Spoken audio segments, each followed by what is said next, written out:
We're gonna do a song that you never heard before. The volume.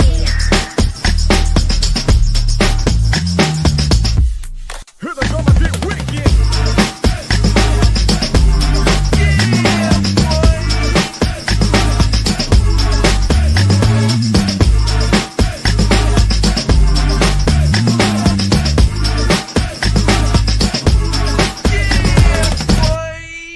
Here we go again.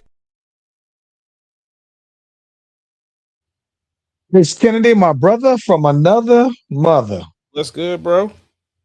Hey man, did you see that AJ Brown has finally been traded to it's like the least kept secret in NFL history in terms of trades. Traded to the Patriots though, bro. Yep, and don't care. Don't care. Why don't you care though, man? He ain't got nothing to do with the Bears. Oh Lord, man. Let's get that music going then, bro. Let's get it.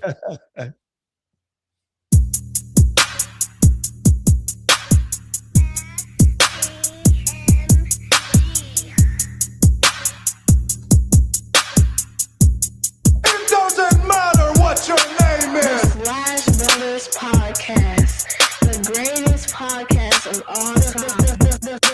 The Slash Brothers Podcast, the greatest podcast. If you of all time. smell what the rock.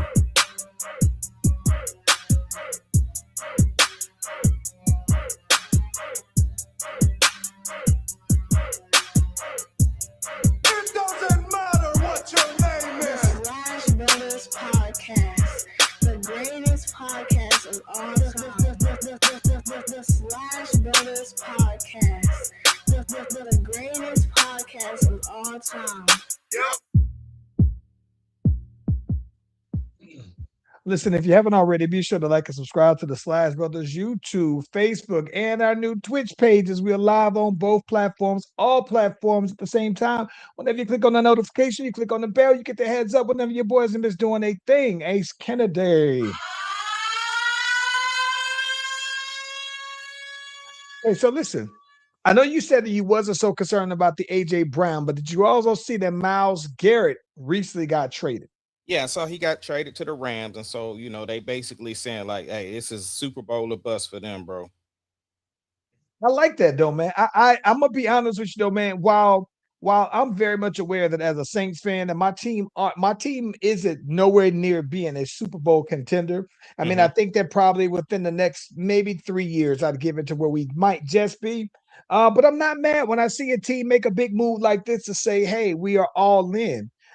They gave up. I think it was Jared Verse, who was their guy last year, and I guess they just figured that, hey, man, we're just gonna get same position, just better though, man. And so I feel bad for Verse just because I think that the Rams were good, and after all, it's the Cleveland Browns. Um, so that's always a terrible thing. But I think that Myles Garrett is pretty excited about it though, man. Oh, I'm Um, sure. I'm sure he is, bro. yeah. Listen, one of the things I think that's always interesting though, right, is that Myles Garrett was, he's number 95. And so when he came there, somebody else was already wearing 95, right? And so you kind of come across this little negotiation like, yo, what is it gonna take, right? To get that number. Now I remember one of the funniest things that I saw was that it was a kicker for the New York Giants some years ago. I remember when Eli Manning had came there, and he was like, "Hey man, it's my number. I've been wearing it forever. What's it gonna take, basically, though, man?" And I don't think that you could just go and offer straight cash for the actual jersey. But he was like, "Hey man, I got a couple things around my house though, man. If you can go ahead and knock out." So I think he had Eli Manning pay for him to get like a new deck, new pool area, new fencing, and everything like that. And then it was like cool. And what's wild is I think he actually got paid two different times. I think there were two different quarterbacks that wanted them to take the number. And him as a kicker, I don't know that they're necessarily tied to these numbers like that, like quarterbacks are. But my question for you is this, though, man. hmm If Myles Garrett, if you're wearing number 95 and you're the kicker on the team, and you don't think that, hey, they're going to think we could just cut you and that's just it. And he says, Ace Kennedy, what is it going to take for you to go ahead and give up this number? What would your demand be? Bro, you gotta come up with the Lambo, bro. No, it's gonna take a Lambo. He got it, bro. He got it. He gotta have. And listen, with all things considered, I'm not mad at that because all of your marketing as a player is based around you and that number, right? So you cut me the Lambo.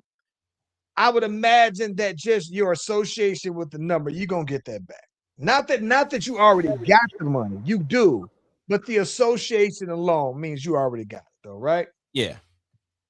I mean, that's shooting high. You know what I'm saying? Because if he counter, like, hey, bro, I'll whatever. So you gotta shoot high first, bro. You ain't gonna just start with the low ski. Well, you know what I think I would do if I'm in this same house that I'm in now. I'd bring him around and say, "Listen here, man, my man cave. This is what I'm looking to do. You hook this on up for me, though, bro. You can have the number."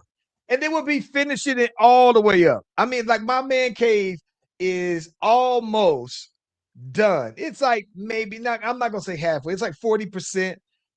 What I want to do, but I'm not saying you to write an empty check. I'm just saying, hey, I want to have a contractor come on in. They tell me what it's gonna take. You say, all right, that's good. And I think that with all things considered, it probably wouldn't cost 50,000, right? Now that I'm thinking about it, I might have to go with the G wagon, bro. I love G Wagons, by the way, though, man. I'm not mad at the G Wagon. Yeah, I think a G It would be wagon. that. Yeah, Yeah. And you know what else it would be for me? I would tell him it would be two cars, actually. I would have him go and say, listen, this is my girl Billie Jean, right? I want you to restore Billie Jean.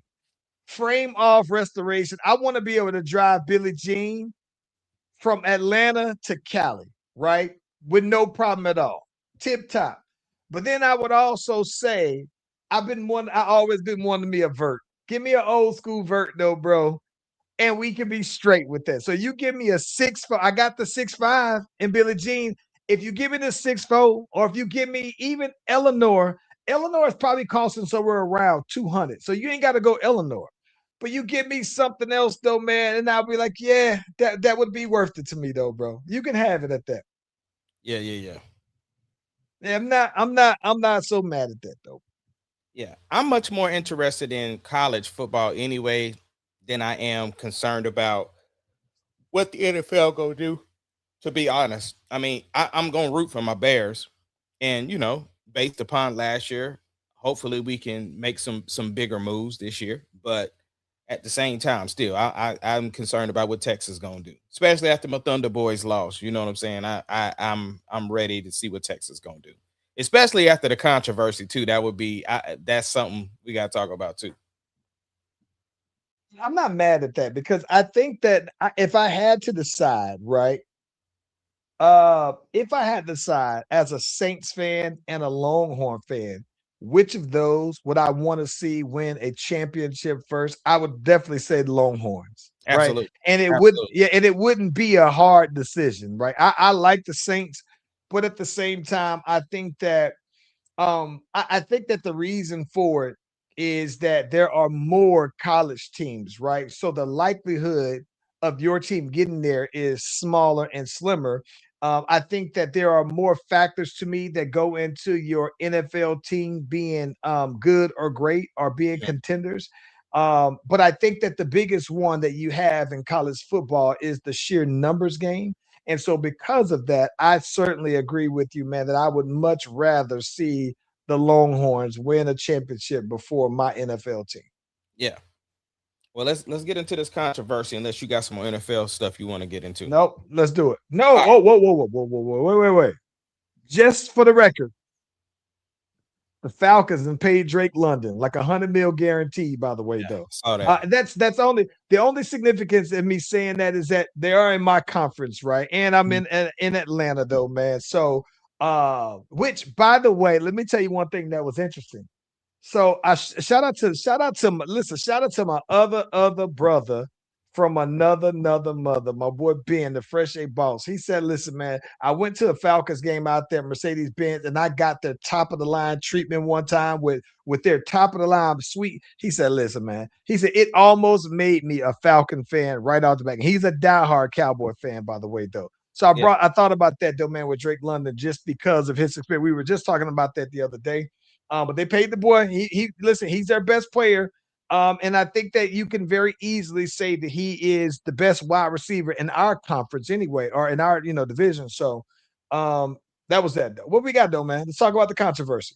All right. So Sark was having a conversation and he basically was like, look, there's another team in our state. And the way they schedule is set up, I think my 2s and 3s could win their conference or with that schedule. And so lo and behold, the Texas Tech coach was like, yo, you talking about us? Like, I know you're not talking about us. He said, so this is what we gonna do. He said, I already talked to my 2 front teams. They'll just go ahead and play each other and we'll pay out their contract. And y'all Texas, so I know y'all got it. So why don't y'all pay out y'all's contract and y'all come to Lubbock week 1, and then we'll see if your 2s and 3s can beat us. And if for some reason y'all don't want to pay for the contract, we'll pay that too.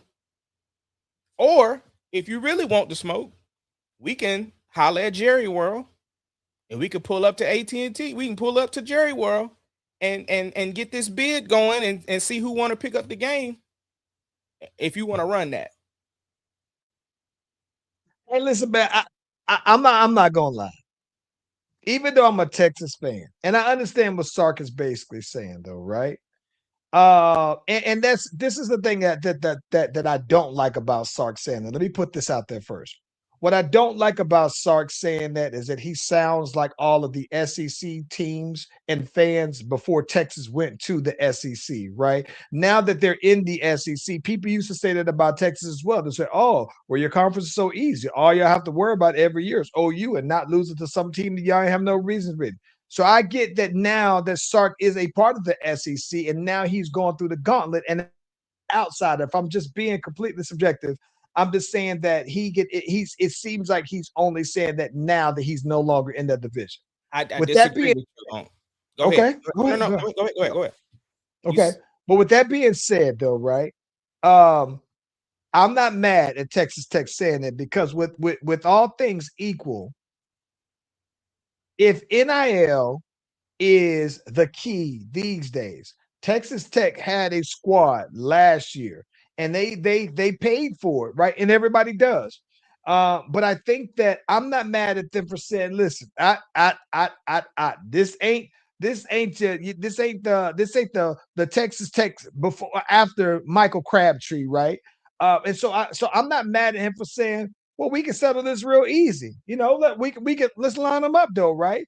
And Sark, I think that Sark can say that because I don't think that can actually happen. Like, I don't know how you it could penalize a forfeited game. I don't know how it would happen though. Easy. McAfee had the solution. He said, listen, bro, College game day is going to LSU week 1 because of whatever game they got. He said, but bro, we can start the season off and do this game on a Thursday. Because if they buy out the other school's contracts, they're just gonna play each other. And I don't know who they play. Like, I don't know who Texas plays. But if you're playing against you're playing against Texas Southern and you're playing against Colorado State, sure. All right, if you was already paying the school $2 million, what I'm saying, then I'm sure buying them out and you having the Texas game is going to be a bigger bag for you overall anyway. So I'm not mad at the notion of doing that. So it could hypothetically work, but the here's the thing though. The reason why I disagree with what you were saying, because Sark is just doubling down on a statement that he made last year about the playoffs. He was basically saying, like, how y'all penalizing us? We played Ohio State week 1 and lost and only let them score 2 touchdowns. And yes, we struggled in some other games, but we ultimately won them. And yes, we then lost to Florida State. But outside of that, with 3 losses, we still got a strength of schedule. Like, so if that's the case, we can just start stacking our schedule with the weak stuff. If that's how we gonna play it, if strength of schedule is not gonna be a criteria piece, that's what he was doubling down on. So Alabama did that for years. Alabama would basically stuff their schedule full of cream puffs, and the only time that Alabama would actually have a great game would probably be until they played against Georgia, though, man. So, nah. yeah, but here's the problem, though, right? Alabama was doing that when was it BTS? Is that what it was called? BCS. Huh? BCS. BCS. Yeah. I don't know, DTS. The BT, like when that was in place, that's what they was doing. But now that we got this 12-team playoff, then it's like there's more opportunity for teams. Like 4-team playoff, I get it. You probably ain't gonna get but nothing but people who went undefeated. But now that it's 12 teams and there's more criteria, part of that was strength of schedule. So he was only doubling down on that. And I get it. And that's another thing. I don't even know if I like the whole 12 teams, to be honest. That's a lot, though. I don't. 16. They're gonna move to 16. Yeah, I don't want to see all of them. Listen, I don't. This is what I'm saying. I don't care to see whoever it is. If it's one of the blue bloods, I don't care that if Alabama or Texas is ranked, and if they're 8-2 and they're ranked number 12, 13, it's like, no, do what you got to do to get there. And I'm not going to say you got to win every game, but what I don't want to do is I don't want to see like Clemson, right? Clemson is like Clemson goes 9-1, right? But then Alabama goes I don't know, 9-3 or whatever it is, right? And they say, oh, well, our schedule was tougher than y'all's. And and so it's like, no, I don't want to see all these other ancillary games. I just give me the best. Right, all I need is the best 8. I don't need to see past 8. Right. But with the criteria that's in place, with the 12 Sure. teams, my thing is that strength of schedule should have some validity to it. Because again, like you said, you don't want a cream puff in the playoffs that's gonna get smoked on the first game. Like you want the games to be competitive. And so my thing is that if your strength of schedule has to weigh in there some kind of way. I don't have the answers. I'm not sitting here saying that I know how it should work. All I'm saying is they created the system. They have the minds to figure out, like, yo, hey, this team did lose twice, but they lost 3 times. But shoot, they played the national champions the first game of the season. Like something. I'm just saying. Yeah, but that's fair. But I think it let's just be specific. In Texas scenario, right? In the Texas scenario, you beat Florida. This is not even a conversation, right? And that's my thing. It's like I don't want to, like, even if it's my team, I can't overlook Florida. And so with that being said, but I do feel like, right? Like, just to say, as someone who's been living in SEC country for the better part of 20-something years, right? I've always heard people say something about strength of schedule, right? When it comes to before the BCS, it's always been that. And so now, though, I feel like Sark is just kind of jumping on that wave as well now that he is an SEC school. I still disagree with you because here's the thing. While we lost to Florida, that's only 2 losses in the conference. We're talking about a non-conference game against a ranked opponent. That's what I'm talking about. That's what Sark's talking about. I understand. So again, all he's saying is doubling down on what he said. Like, all right, if this is how we gonna do it, if strength of schedule is not gonna be, then all right, we'll start setting our schedule up with the cream puffs. You got to do that then. You got to do something. You got to do that. But my thing is that if you do that, you better know that your guys are damn good. You got to know that your 2 and 3s can beat other guys' 1s. Like, I don't want to hear you say that, and then you get all the way there, and then you look like some of these Boise States and all these other guys who get high up there and lose one of those games. And that's not just Texas. I'm talking about any team that does that, though, bro. So I get it, though, man.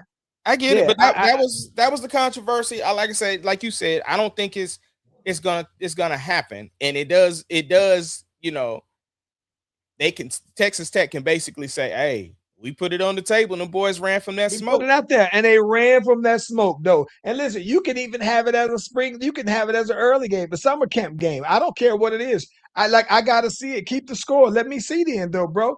And but if you're telling me though, right? Listen, Sark, don't piss me off. Because if you gonna tell me that our 2s and 3s can win a whole nother conference, this should be a national championship team. And this is when I was telling you before, when we had this conversation where we were like, oh, you know what though, man? Like you shouldn't just feel like an obligation or that we're deserving all the time of being a. I think we had this conversation where we were just something like to the effect of like an Alabama fan. They always think, oh, well, yes, we should always be contending or all this other stuff. I think when you tell me something like that, Sark, then you're telling me that it is championship or bust, at least this season, because if we got whole second string it players, definitely is third string, championship bust for us this is year. the championship or bust this year, bro. This year, because after this, Manning gone, bro. I get it. And that's the bad part is that he ain't going. I don't see him coming to the Saints either, though, bro. It's terrible. Yeah, Absolutely terrible, though. What team? Now that I'm thinking about that, I don't even know what NFL teams out there besides maybe Pittsburgh that needs a quarterback though. Oh yeah, the Dolphins. Well, they got Malik Willis, and I think it depends on what I'd let Malik Willis go for Manning though. Yeah. Let's jump right into it. Let's get it over with. The Thunder Boys then lost, and the chatter all over the internet is about my boy Chet. And people is out here ready.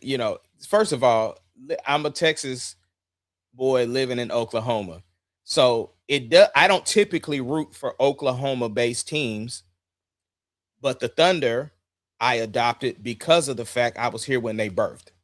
So whether they was good, whether they was terrible, I've been a Thunder fan. With that being said, I know how Oklahoma fans are. If somebody messes up, they want them out. So Chet had a bad series with the Spurs. So 7 games, right? And now they ready to trade him. And I'm like, bruh, did you forget the rest of the season? Did you not see the evolution of Chet from the year before to the Chet that was this year? Like, he was an all-star this year. This man was in the running for defensive player of the year. All NBA? Yeah. I'm just saying. And here's the crazy thing. In my opinion, Chet on another team would be the second option.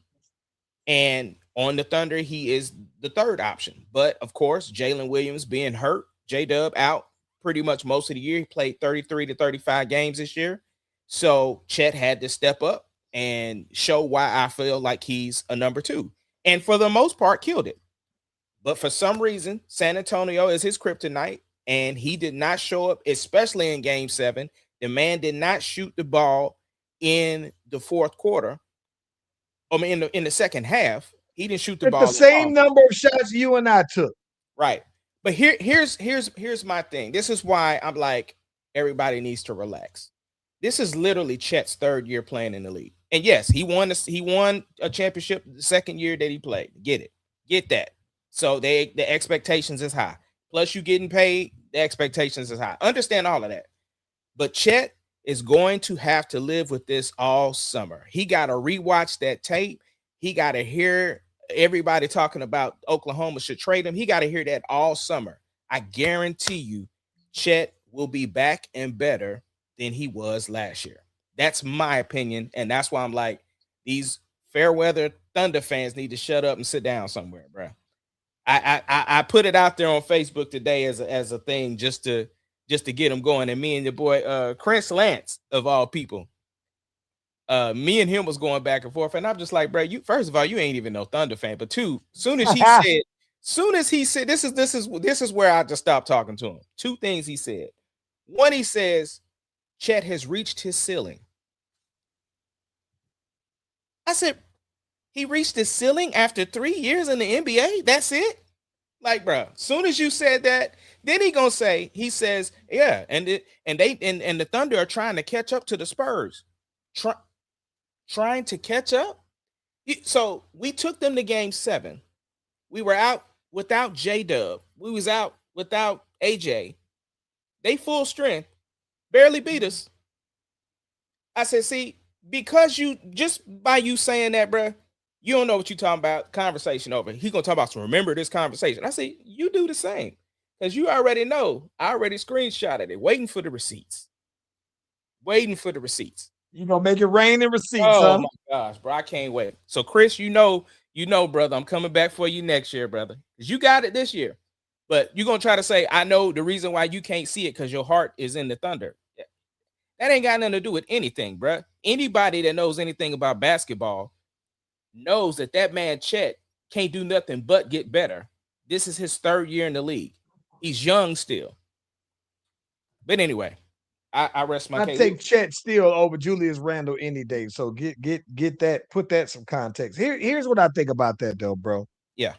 I think that one of the things that is interesting is that, like I said, Chet opened himself up to all of this because of how bad he played this series, though, bro. And I understand that you said it was just this series, though, bro. But this was enough to me to just make you remember, just forget about all of the other positives throughout the whole entire year. It erased everything because it reminds me of conversation I had with my boy Cinematic, my Detroit Cinematic. Say what up, dope. So my boy Cinematic says, listen though, bro, Jalen Duren, just everything that I thought he was, it just got washed when I saw that when a team, when you got to go 7 games with somebody and they can game plan on you, you get exposed. Either you get exposed and it's your shortcomings, or you actually show what you really can do. It's one or the other. And so I think that the big thing is that, like you said, the Spurs have always been that. Where I think that Chris Lentz is probably saying that is that the Spurs aren't going anywhere. And the same way how Chet's going to get better, Wemby is going to also get better. The Spurs as a unit going to also get better. Do I think that this would have made a difference if J-Dub was there and healthy? Okay, sure. I think it would have, because not just the scoring, J-Dub plays defense, right? And I think that's the one thing I think that would have made a big difference. I do think so. I think that I don't think that with the Spurs that I don't think that the Spurs within this series that Chet would have played much different if J-Dub was there. And how we might not ever know that. I'm just going to tell you that based off of how he's played against Wemby specifically, though, bro, that's just what I expect. Now, I didn't expect for it to be as bad, right? But I didn't expect for him to go and he turned up and he's going to go for 25 a game, 26 a game, or whatever, though, man. But here's the thing. Here's the thing.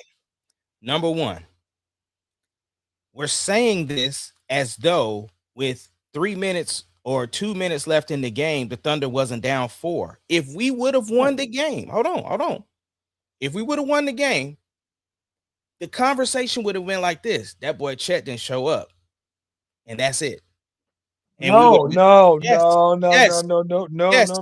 don't think so. Listen, I don't think so. Listen. If you tell me that, let me tell you why. There's another person that didn't have a good series. Matter of fact, there's another person that didn't have a good series entirely in the playoffs. Goes by the name of Shai Gilgeous-Alexander. Shai had some good games, but Shai Gilgeous-Alexander did not have a great series the entire playoffs. Shai didn't have a good. So what, y'all ready to trade Shai now?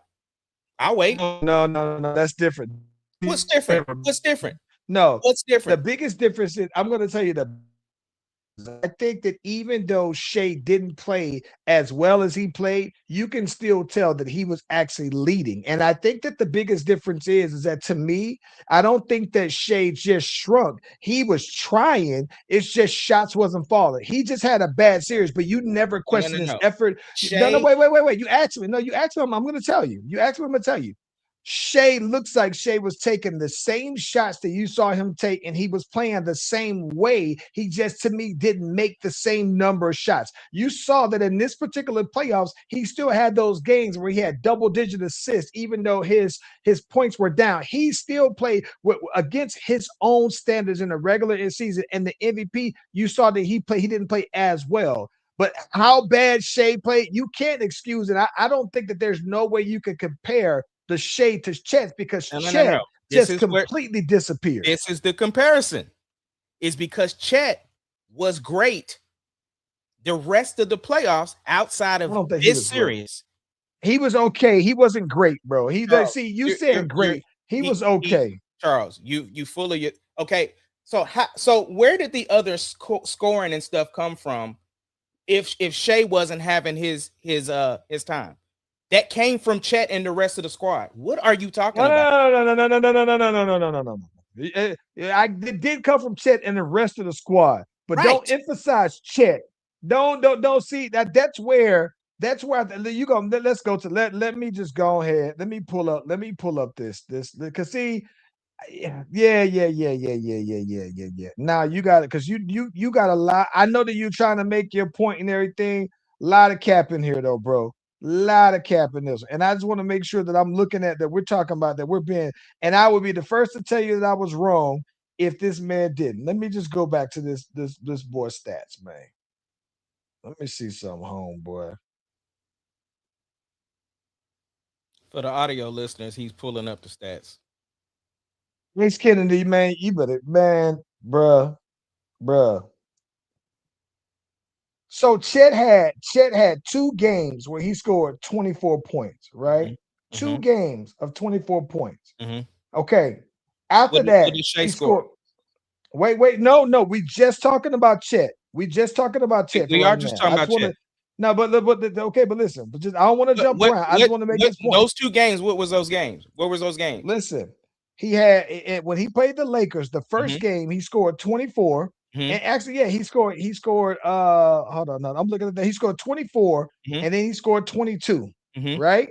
Yeah. And then after that game, he scored 18, then 16. So he went high at 24, and then dropped every time after that. He never scored more than 20 points again. But what I'm saying, what I said was Chet and the rest of the squad is what got us through those series. So don't understand that, but okay. No, so see, what I'm saying is that they did it in spite of Chet. Okay, now go to what he scored in the Spurs game.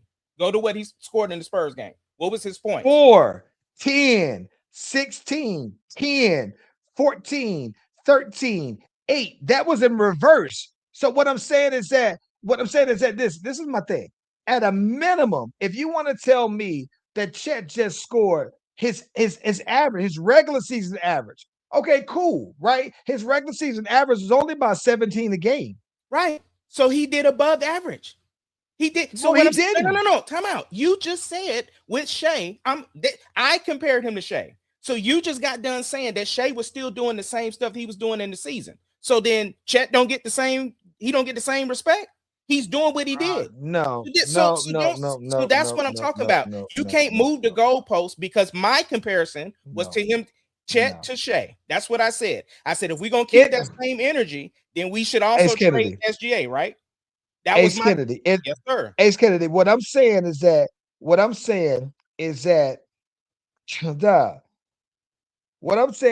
overall, in this series, right? And this one, because Shea didn't have a good one, but he had some games where the Spurs, he didn't play up to his normal standard though, right? But for the most part, he was there. But what I'm trying to tell you is that Chet was so much off of his season averages. Right. In the Spurs series. Is what I said in the top of the whole and I'm not even talking about, it wasn't just, it's not just, I mean, it's off on everything. So listen. He had a bad series. So 7 games versus the rest of the season. Yes. What do you mean? No, you're looking at the stats. I'm looking at the stats, bro. Right. No, this is my thing about series. He had a bad series in the Spurs. That was my original. He hasn't been playing. No, this is my thing. I'm saying to you is that in the very first series, that was the only series. It may be okay. Let's say the Lakers, if you want to average out his numbers with the Lakers, right? His averages was cool. But Yeah, after the first game with the Lakers, listen, after the first game with the Lakers, all of his numbers were dropping. I mean, his every time after numbers that, it was was drop, dropping drop, drop, drop. because the rest of the team. So this is what I'm saying. This is what the Thunder have done all season long. We have different role players to do different stuff, because what you're not saying is what was Alex Caruso's numbers doing in the Lakers. So Chet didn't have to do that much. So what I'm telling you is this.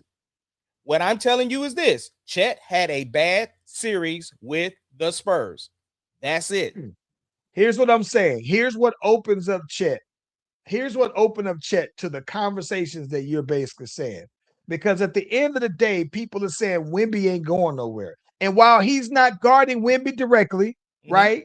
And Wemby will guard him, right? Even though he's not guarding Wemby. So my thing is that if Wemby isn't going anywhere, and yeah, it was this series. So I'm not going to say trade Chet. I'm not saying that at all. I think that, listen, you can't tell me that just less than a year ago, you was winning the championship with him, right? And so I don't think like Chris said that he reached his ceiling. He's only going to get better, right? Right. I also think at the same things, two things can be true. We say it all the time. You open yourself up to say, well, what would the Thunder look like, right? If you had a swap out of Chet with, hypothetically speaking, Giannis, right? Who seems to be available. You got Chet and you got all them draft picks that you can do, right? I think that the Thunder looks different. And so from that perspective, I would very easily favor the Thunder over anybody with Giannis. And it's not to say that Chet isn't good. I'm just saying that whatever Chet's giving you, Giannis would be able to give it. And I've never seen Giannis just completely flop in the playoff. Never. Understood. So I'm But just saying you're that at talking this about point, once again, but we're talking about if Chet was whacked the whole playoffs, I can understand that conversation. But you missed me with the conversation with that man having a bad series. This is my thing. he's not been as good as you think he's been. That's all I'm saying. No, you see what you're not understanding is I watched every single game of the Thunder play the playoffs. So We missed like 2 games, 2 or 3 games. okay, but apparently we saw different games because you didn't think Chet did that well. What I'm saying is Chet didn't have to do as much as he needed to do in the Spurs series because the rest of the team was there. Alex Caruso, there's a reason why people were saying, "Dang, Alex Caruso is going to be my Finals MVP if the Thunder make it." There's a reason why people were saying that, because and Alex Caruso does not do that in the regular season. So if Chet is giving you what he gave you in the regular season, except for the last series, because since when did McCain start scoring 20, 26 points, 18 points? McCain wasn't doing that in the regular season. So all I'm saying is that this is the identity of the Thunder, to have the rest of the role players step up. So that's what I'm saying. You missing me trying to say that I love the depth. I love the depth, and this is that's the thing that wasn't there in San Antonio. Go ahead. Yeah, I'm not gonna sit here and applaud the Thunder for the depth and then say the depth was their problem this time around. They just had some guys that was injured. I get that, but I think at the same time, though, bro, this is my thing. I think that the same way that I would criticize James Harden for his no showing, I gotta give it to Chet, though, bro. I gotta give it to him the same way. Where am I saying not to criticize Chet?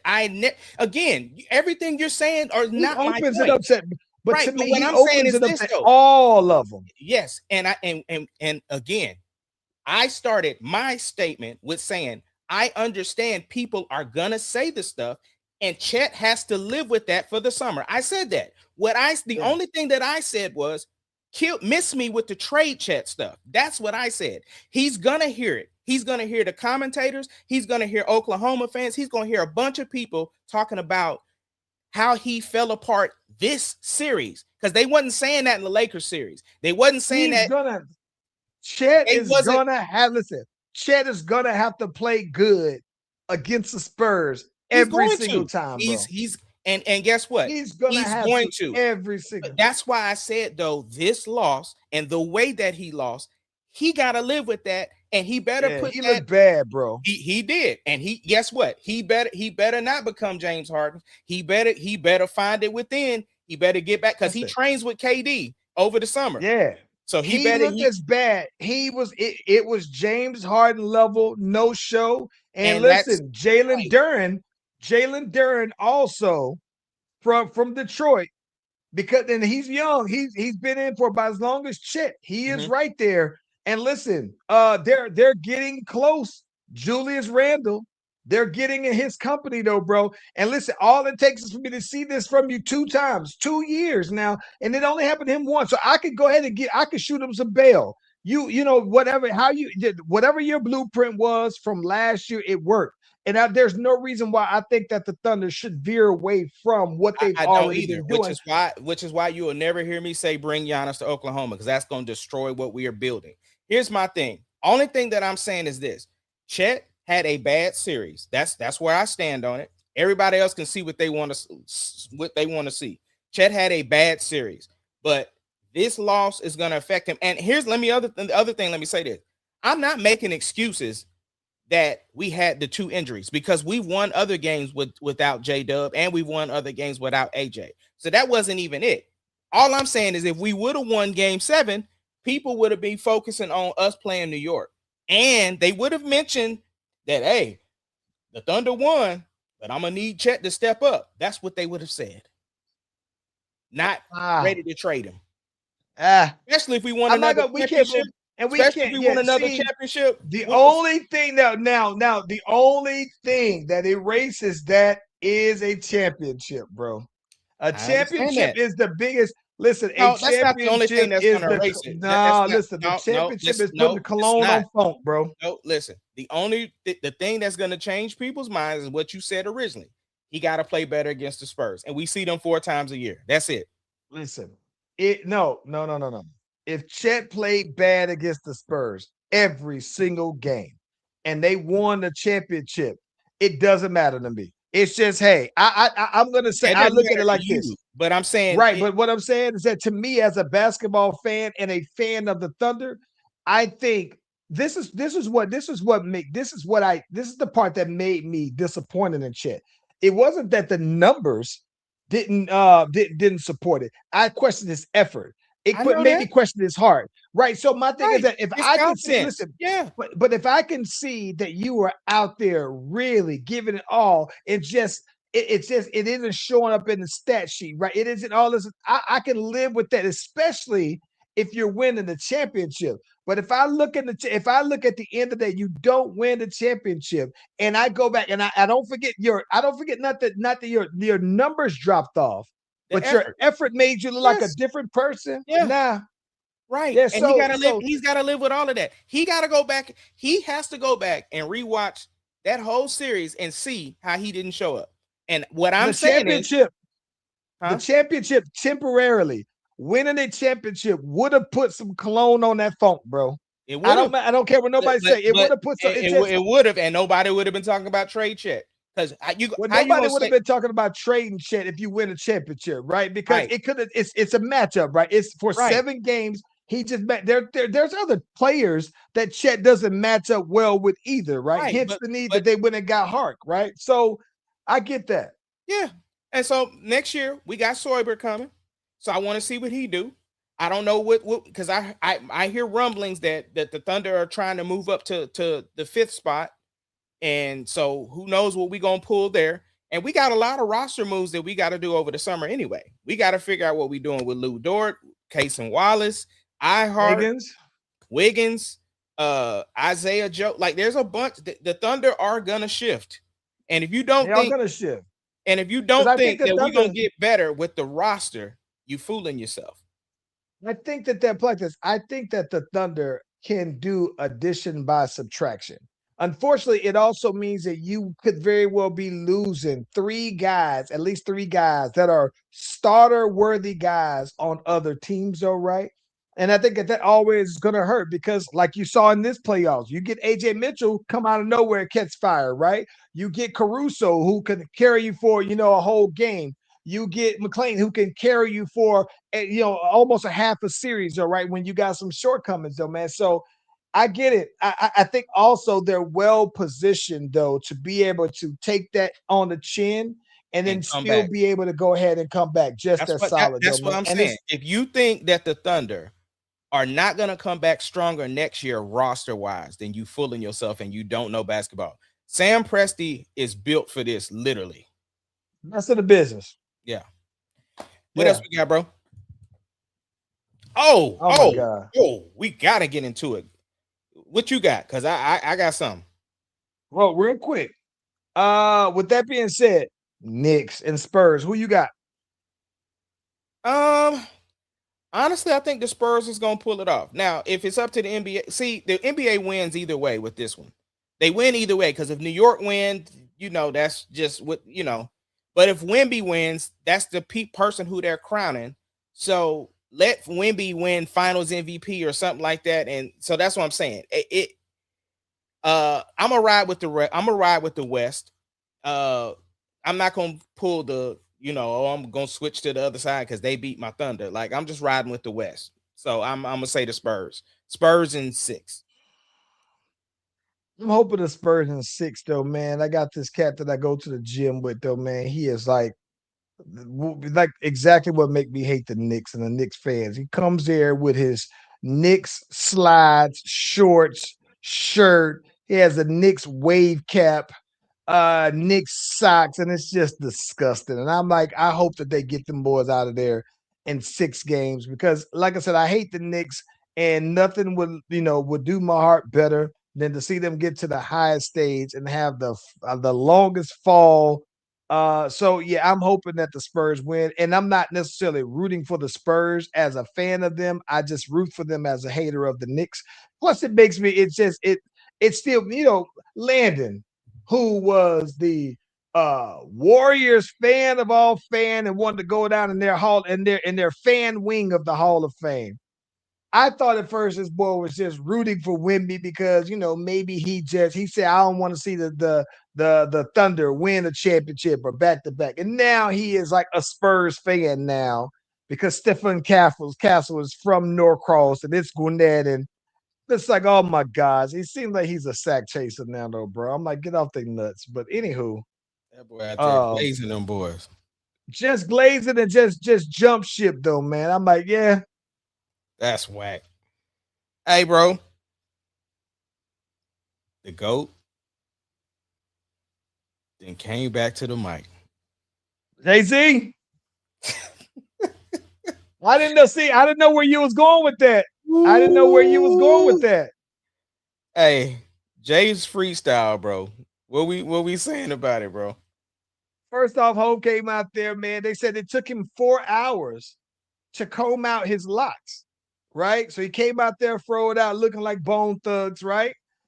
I loved it though, man. As a fan of Jay-Z, the fact that he came out with the freestyle tells me that he's been writing, right? And granted, I don't think that you could, especially in this scenario, it's understanding the moment. So you have all of the times where you've not said anything publicly where you have Nicki Minaj saying her piece. You got Dame Dash who says something about Jay-Z every single chance he gets. I saw him do a response about that here recently. You got Drake getting out there and saying his piece. And that was one of the things I thought that was going to be because listen, we said it before. I think that with all things considered, I like that Drake. I like how Drake addressed his beefs, right? Where it was like subtle shots.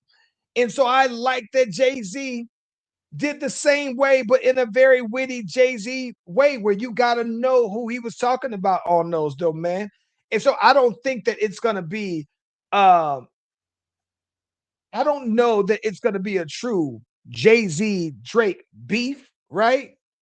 Um, because I'm gonna be honest with you though, man. I've seen Drake go there before, and I don't want to see it again, right?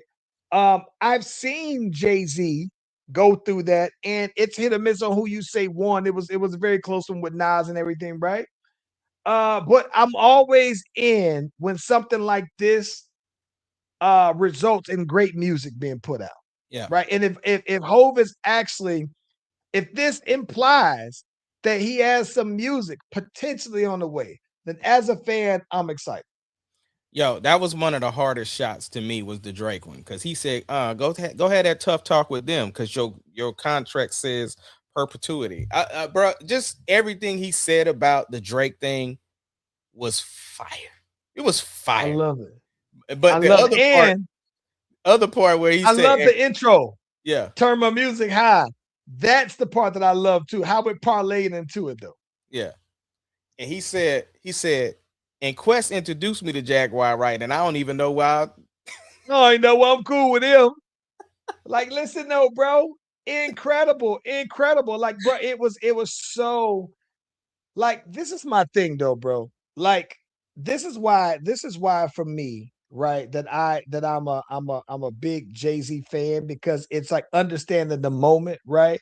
And I think that that's why I'm a big Kendrick fan as well. And even with that said, man, I think one of the things that to me that I appreciated about it is that it also spoke to Drake's worthiness, though, right? The fact that he responded to him, right, was something, though, man. So it's like, all right, well, Drake name is heavy. I've seen where Jay-Z hasn't responded to certain people, though, man. And so I'm not mad at it though, bro. I don't think that Drake's gonna come back with nothing else, though, man. But I appreciate the moment being what it is, though, bro. Yeah.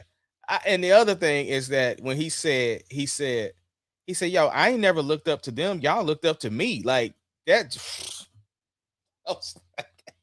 Yeah, no, I loved everything about it though, man. And what I think is real dope is that I saw if you go on I think it's either World Star or All Hip Hop, somebody put all of the freestyles to a beat, and the beat's very simple, but it still sounds hard. Like it's real slick hearing it to a beat though, bro. And I'm pretty sure it's AI, right, that they did it with, but it sounds incredible though, man. I was like, yo, with the right beat, it would have even sounded that much harder though, bro. So I'm not mad at it though, but it was real dope, man. That I was excited to see my boy Hove get out there though, man. Yeah, Absolutely. I gotta go see. You said Dame Dash respond. I gotta see what he said. Yeah, he's on the Art of Dialogue, and he's basically responding. He was just kind of like, yeah, this Jay-Z out there rapping like that. I would have never signed him if he was this guy. Like I would have never been interested in signing him with how he's being presented and all of the stuff though, man. And so, but Dame's already he's backtracked a lot on Jay-Z and where he stands in terms of like how his boys used to clown him from us being associated with Jay because he wasn't like a fly dude and all this other stuff though, man. And he was talking about, you know what I'm saying, back when he was talking about back when he talked about an example of when Jay flipped it when he had the button ups with the jeans and everything like that wasn't a thing. And it was. I don't like how and this is I'm a fan of Dame Dash, but I don't like how he is starting to make the people who do like him not like him as much though, man. Oh yeah, absolutely. Old man he's Dame already old man Dame. Like he need to sit down somewhere, bro. Yeah, it's like Dame to me. Dame already is like not everybody's cup of tea. Like it's like you really like him or you really don't. Now the people who really do, you're kind of like, that's why people don't like you, bro. And I still like Dame though, man. I think that he seems like as much as people say about how he was bad for business, he's like one of those people to where it's like if he's on your team, you love him, but if he's not, then you hate him, though, bro. So I'm not mad at that, but I don't like how he's kind of spinning the block on his takes with Jay-Z, even some of it on Cam and everything. And it's just like, I don't know, bro. I don't know. Well, man, what else we got for these people before we let them go? I think we checked off everything, though, bro. That's what's up. Listen, I meant to ask you though. I'm about to ask you. Have you seen the Mando? Going to see it tonight. Oh man, listen. This is the thing. Seeing that in my family, I'm the only one that really wanted to go see it. I think I might try to slip out sometime this week and go see it. Tuesday nights be the cheap night, bro. $7 movies. I don't think it's like that out here. Is that ain't a nationwide thing with AMC? Is it Regal with Regal? Yeah, they got the RCC nights. Yeah, and we ain't got no Regal by us, man. Oh well, then that makes the Yeah, we difference. got we got all it. Listen, but I do think I'm gonna try to slip out and go see it solo See, dolo, man. I love going to see movies by myself, bro, because I ain't got to worry about nobody but me. Oh, that's all day. I can do that Yeah. all day. Yeah, I never see. I think that for me, doing that would be perfect to see it during the day, and I think I might slip out and do it though, man. I actually think I might take off and then probably go see it like on Thursday, Yeah.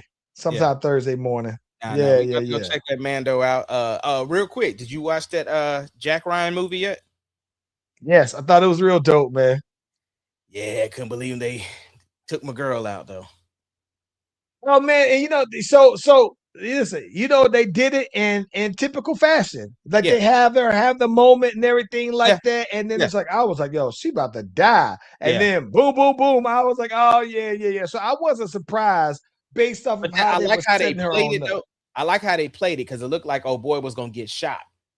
Because they was Yes. like, oh, you opened yourself up, and the way he spinned around, and then I was like, okay, yeah, yeah, she about to go. Oh, last thing, bro. Did you finish Euphoria? Now listen, I'm gonna sound like a complete non-fan, but I stopped watching Euphoria after season one. For no reason whatsoever. And so when I watch highlights of it now, I have no idea what's going on to where I'd have to go back and watch halfway through season one to go ahead and get caught back up. But they at the beginning of the season, they always show the recap of the season before. They always do it. Yeah, but even still though, man, like I gotta see them details though, man. And listen, it just it is. I know exactly what it is.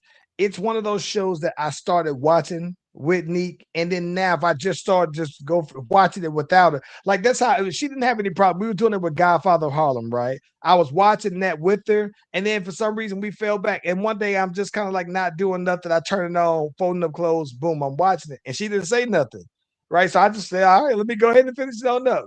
But Euphoria is one that I think that she would be like, "Oh, whatever happened to that being one of our shows?" And blah blah blah. So, I Well, don't know. yeah, well, that spoiler is out there, bro. You better be careful. I know you spoilers don't ruin it for you, but it's bad, bro. It don't, man. I definitely want to go ahead and see it though. I think it's on my list of ones. Before I go back and watch Game of Thrones again, I want to go ahead and watch it. All right. Well, yeah, I'm gonna give you a week, then I'm gonna spoil it for you. Let's do it, man. All right, bro. Let's get up out of here. Yeah.